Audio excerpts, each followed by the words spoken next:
اور ایمانی بھائیوں، یہ جلسہ بہت مبارک اور بہت اہم ہے ہمارے لیے، ہمارے ایمان کے لیے اور ہمارے وجود کے لیے۔ پیچھے بینر میں بہت خوبصورت عنوان ہے، آپ دیکھ رہے ہیں، عظیم الشان اجلاس عام تحفظ جمہوریت۔ اس کے اوپر عموماً چرچا نہیں ہوتا، اس کے اوپر بات نہیں ہوتی۔ میرے بھائیو،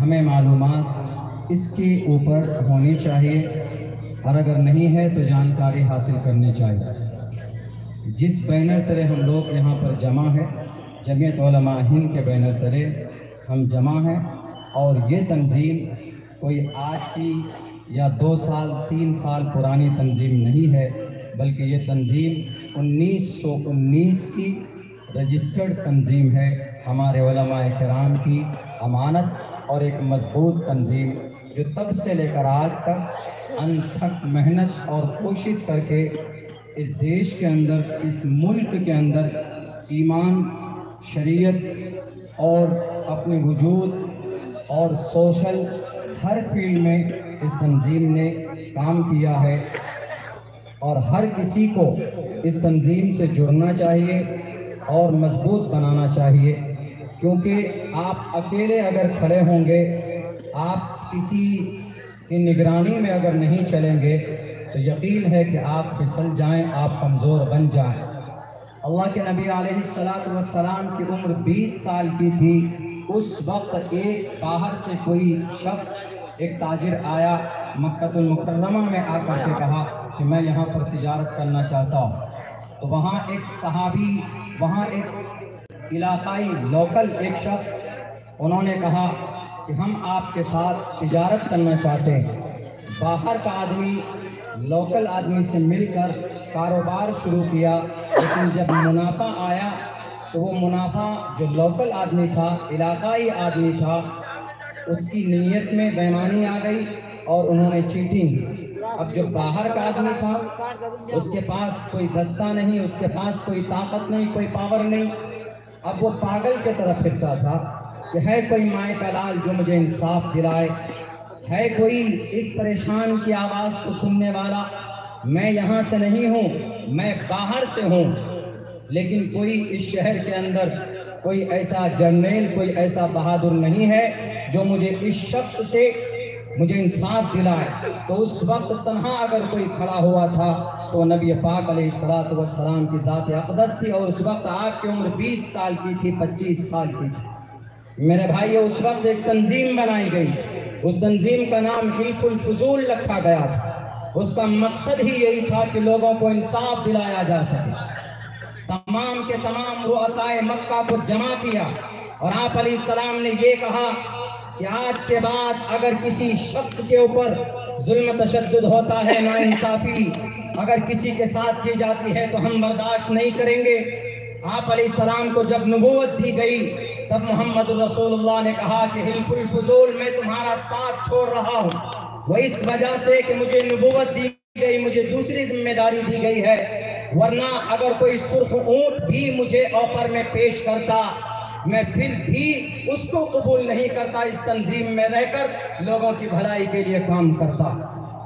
تو آج میرے بھائیوں، اسی کے طرح، اسی سسٹم پر چلتے ہوئے اگر بھارت کے اندر چاروں طرف سے الغار ہے، اگر یہاں پر کوئی مضبوط اپنے ایمان اور آستھا کے ساتھ، عقیدے کے ساتھ اگر کوئی تنظیم کھڑا ہے، وہ جمعیت علماء ہند ہے۔ ہمارے علماء کرام ہی نہیں بلکہ دانشوران کی بھی شرکت ہے، کوئی چھوٹی موٹی تنظیم نہیں ہے۔ حکومت کی آنکھوں میں آنکھیں ڈال کر بات کرنے والی تنظیمیں سے افراد اس تنظیم کے اندر موجود ہیں، اور آج ہیں ہمارے اکابر علماء کرام، ہمارے استاد محترم سید مولانا ارشد مدنی صاحب دامت برکاتہم العالیہ، ترمذی شریف ہم نے ان سے پڑھی، چلتے ہیں تو شیر کے طرح۔ میرے بھائیوں، ادھر ادھر بھٹکو گے تو برباد ہو جاؤ گے۔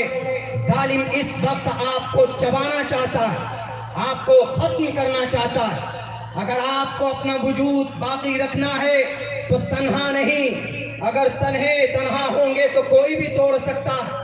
ہاتھ کی 5 انگلی ہے, ایک انگلی کو پکڑ کر کوئی بھی توڑ سکتا ہے, لیکن جب یہ 5 انگلی مل جاتی ہے تو ایک مضبوط گھونسا بن جاتا ہے. کسی کی بھی کھوپڑی کو توڑنے کی طاقت ہے اس کے اندر. اسی لیے بھارت کے مسلمانوں, بھارت کے مائنورٹیز کے لوگوں, ایک طرف اللہ ہے زمین پر اس تنظیم کی شکل میں, اور اللہ کی مدد بھی جماعت کے اوپر ہوتی. آپ کو پتا ہوگا, علماء بتائیں گے یہاں پر مجھ سے زیادہ, میں تو ایک طالب علم کی شکل میں ہوں. ہمارے استاد محترم یہاں پر بیٹھے ہیں, حضرت مفتی صاحب تشریف فرما, وہ آپ کو بتائیں گے کہ بھئی کیسے, کس انداز میں, کس طریقے پر خواہ جناب پریشان کیا جاتا ہے. کوئی آواز ہونی چاہیے ظالم کے سامنے, ان کی آنکھوں میں آنکھیں ڈال کر بات کرنے والا. ابھی کل کی تقریر میں ہم نے بنگلہ دیش کے بارڈر پر ایک بات کہی تھی, یہ مومن ہے مومن, اور جہاں پر ایمان ہوتا ہے وہاں بزدلی کی کوئی حیثیت اور کوئی اہمیت نہیں ہوتی. ایمان کا مطلب طاقتور جماعت, یونٹی کے ساتھ رہیں گے, اللہ کی مدد ہوگی. اور آپ کے پاس جو آپ کے سروں کے اوپر جو یہ جھنڈا ہے بلیک میں اور وائٹ میں, یہ کوئی معمولی جھنڈا نہیں ہے, یہ اسلامی جھنڈا. نبی پاک علیہ الصلوۃ والسلام جب مکہ المکرمہ کو فتح کرنے چلے تھے تو اس وقت کوئی جھنڈا تھا تو وہ یہی جھنڈا تھا. یاد رکھو, ترنگا معلوم ہے ہمیں, لیکن اسلامک جھنڈا کیا وہ نہیں معلوم. یہ جھنڈا اپنے دلوں میں بسا لو مسلمانوں, جو کہ ہاتھ کے مسلمانوں. اور ایک بات کہوں گا, اس جمہوریت کی حفاظت کرنی ہے تو اپنے بچے کو تعلیم دیجیے, اپنے بچوں کو ایجوکیشن دیجیے. اگر آپ کا بچہ تعلیم یافتہ نہیں ہوگا تو آپ کے بچوں کو ان کے اصلی حق حقوق سے محروم کیا جائے گا. آپ کا بچہ ان پڑھ ہوگا تو کہیں پر بھی ڈرایا جا سکتا ہے, کہیں پر بھی دھمکایا جا سکتا ہے. اگر آپ کا بچہ پڑھا لکھا ہوگا تو آپ کے لیے بھی مرنے کے بعد نجات کا ذریعہ بنے گا. اور اگر کہیں پر بحث کی بات آئے گی تو وہ سانپ کو پیر پر کھڑے ہو کر دوانگے دوہر اپنی ریپرزنٹیٹیو پیش کرے گا, اپنا عقیدہ پیش کرے گا. شرمائیے مت کہیں پر بھی کہ نہیں ہم مسلمان ہیں, ٹوپی اور داڑھی والے ہیں. نہیں, اپنے مشرع لباس کے ساتھ, بالکل یقین کے ساتھ, اللہ کی ذات پر بھروسہ کر کے آپ جہاں پر بھی رہتے ہیں آپ مکمل استقامت کے ساتھ رہیے. سفر میں جاتے ہیں, حجر میں جاتے ہیں, آپ کا تشخص اور آپ کا لباس, آپ کا یونیفارم مکمل ممتاز ہونا چاہیے. کسی اور سے ڈرانے سے ڈریے مت کسی.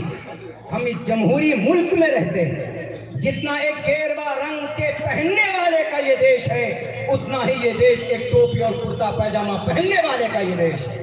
اگر نہیں ہے تو اٹھاؤ بھارت کا سنویدھان, آرٹیکل نمبر 14 کے اندر کہا گیا equality before law, the equal protection of the laws within the territory of India. اگر کسی کو مندر بنانے کی اجازت ہے تو مسجد بنانے کی بھی پرمیشن ہے. اگر کسی کو پاٹھشالے بنانے کی پرمیشن ہے تو مدرسہ بنانے کی بھی اجازت ہے. یہ ہم نہیں, ہمارا سنویدھان اجازت دیتا ہے. آرٹیکل 30 صاف لفظوں میں کہتا ہے, صاف لفظوں میں, all minorities whether based on religion shall have the right to establish and administration educational institutions. اگر یہاں پر اس دیش میں اگر کوئی منتر پڑھ سکتا ہے تو وہیں پر قرآن کریم کی آیت پڑھنے کی بھی آزادی. اگر کوئی اپنے دھرم کی بات کر سکتا ہے تو مسلمان بھی اپنے کلمے کی بات کر سکتا ہے. اس لیے کہ صاف لفظوں میں کہا گیا freedom of conscience and free profession and propagation of the religion within the territory of India.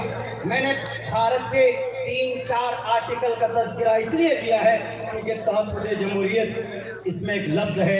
جمہوری نظام میں یہ آرٹیکل لکھے ہوئے ہیں کہ ہر آدمی اپنے اپنے مذہب کی, اپنے اپنے دھرم کا پرچار کر سکتا.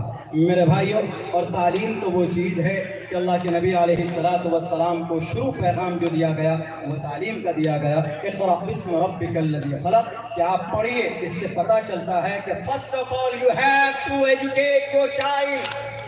اپنے بچوں کو پڑھائیے, گوشت ماس مچھلی کھانے سے پہلے اپنے بچوں کو تعلیم دیجیے. یرفع اللہ الذین آمنوا منکم والذین اوتوا العلم درجات. ایمان والوں کا مقام اللہ کے نزدیک بڑا ہے، اس میں کوئی شک نہیں ہے، لیکن ان میں الگ سے ایک مقام بلند کیا ان لوگوں کا جو تعلیم یافتہ ہوتے ہیں۔ والذین اوتوا العلم درجات، اپنے بچوں کو تعلیم دیجئے، اور جن کے اندر اللہ کی تعلیمات آ جائے، یقیناً وہ اس دنیا کے اندر بھی کامیاب ہوگا اور مرنے کے بعد بھی وہ کامیاب ہوگا۔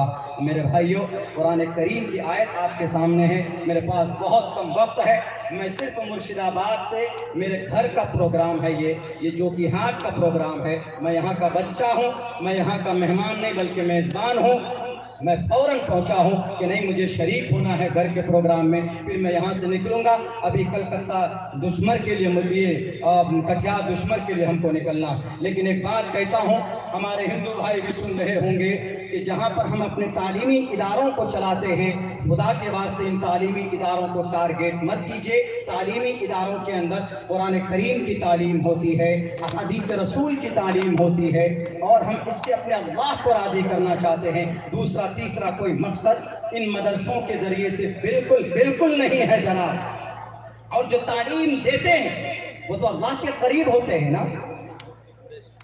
جو تعلیم یافتہ لوگ ہیں، یہ علماء بیٹھے ہیں یہاں پر، ان کو دیکھیں گے تو ثواب ملے گا آپ کو۔ یہ قوم کے مکھن ہیں، مکھن، کیونکہ ان کے اندر قرآن و شریعت کی تعلیم ہے۔ آپ میں بھی جو پڑھا لکھا طبقہ ہے اس کی سوچ سماج سے الگ ہوتی ہے۔ ان کے اندر قرآن ہے، ان کے اندر احادیث رسول ہے اور شریعت ہے، ان کا مقام اللہ کے نزدیک بہت بلند ہے۔ حضرت انس نے اللہ کے نبی سے پوچھا کہ اللہ کے نبی، آپ کے چلے جانے کے بعد who will do these things when you will die and who will spread the message of Islam in entire world؟ کون اس میسج کو پھیلائے گا؟ تو اللہ کے نبی علیہ السلام نے کہا کہ گھبراؤ مت، اس میسج کو پھیلانے والا، میرے بعد اسلام کو کرنے والے یہ علماء، انہی علماء کرام کی بینر تلے جمعیت العلماء ہند ہے، ان کا قدم اچھا جاتا۔ کوئی بھی آدمی اعتراض نہ کرے ہمارے علماء پر، ہمارے تنظیم پر، سارے تنظیم اور ساری تحریر سر آنکھوں پر ہم آپ کے ساتھ ہیں۔ مولانا ہیں آپ عزت کے قابل ہیں، کیوں؟ کیونکہ اللہ نے آپ کی فضیلت بیان کی، اللہ نے آپ کی فضیلت بیان کی، اللہ کے نبی نے آپ کی فضیلت بیان کی۔ ان العلماء ورثۃ الانبیاء۔ سنسکرت میں ایک بہت پیارا شلوک ہے، عادت سے مجبور نہیں، بتا دے رہا ہوں۔ ادارا سرو ایویتے یعنی تاتمیو میمتم آستھتہ صحیح یکت آتما مامیوا متمام گتی۔ ادارا سخی لوگ، ان کا مقام ہے صحیح یکت آتما سرو ایویتے جانی تاتمیو میمتم۔ لیکن قوم میں جو گیان دیتے ہیں، جو گیان بانٹتے ہیں، گویا کہ اس کے اندر گیان میرا گیان ہے تو میں ہی ہوں اس کے اندر، یعنی جو میرا گیان دیتا اس کے اندر میں ہوں، اسی لیے لوگوں اس کو برا مت کہو۔ یعنی مدرسے میں جو تعلیمات دیتے ہیں، ہمارے استاذ محترم بیٹھے جن کے ہاتھوں سے میں نے پٹائی کھائی، ان کی محنت کی وجہ سے آج آپ کے سامنے میں بول پاتا ہوں، آپ کی دعاؤں کی وجہ سے، علماء کی دعاؤں کی وجہ سے میری زبان سے جو بھی الفاظ نکل رہے ہیں، چونکہ انہوں نے محنت کی تو میں یہاں تک پہنچا اور ہم آپ کے سامنے بول پا رہے ہیں۔ میرے ہندو بھائیوں، تعلیم دینا گناہ نہیں ہے، اور غلط فہمی 1842 کے اندر پیدا کی گئی کہ صرف یہ قرآن پڑھنے والے، یہ صرف حدیث پڑھنے والے، یہ صرف اللہ کے نبی کی بات کرنے والے۔ یاد کرو، تاریخ بتاتا ہوں، آکسفورڈ یونیورسٹی کو اٹھاؤ، کیمبرج یونیورسٹی کو اٹھاؤ، میڈیکل کے اسٹوڈنٹ، ان کے طالب علم کو ایک کتاب پڑھائی جاتی، اس کتاب کا نام القانون ہے۔ اس القانون کتاب کو پڑھے بغیر کوئی MBBS ڈاکٹر نہیں بن سکتا، کوئی MD ڈاکٹر نہیں بن سکتا۔ Cambridge university, Oxford university, Harvard university, London میں بڑی یونیورسٹی، جب تک القانون ایک کتاب ہے، 10 لاکھ الفاظ ہیں، 5 جلدوں میں اتنی موٹی کتاب ہے، یہ کتاب جب تک نہیں پڑھے گا تو کوئی MBBS ڈاکٹر نہیں بن سکتا۔ آپ کہیں گے کہ بڑے پروفیسر نے لکھی ہوگی یہ کتاب، نہیں دوستو، دنیا تمہیں ماننی پڑے گی۔ اس کتاب کو لکھنے والا 10 سال کا حافظ قرآن شیخ حسین ابن علی سینا ہے، جو مدرسے سے پڑھ کر نکلا تھا، مدرسے سے پڑھ کر کیا ڈاکٹر نہیں بنا؟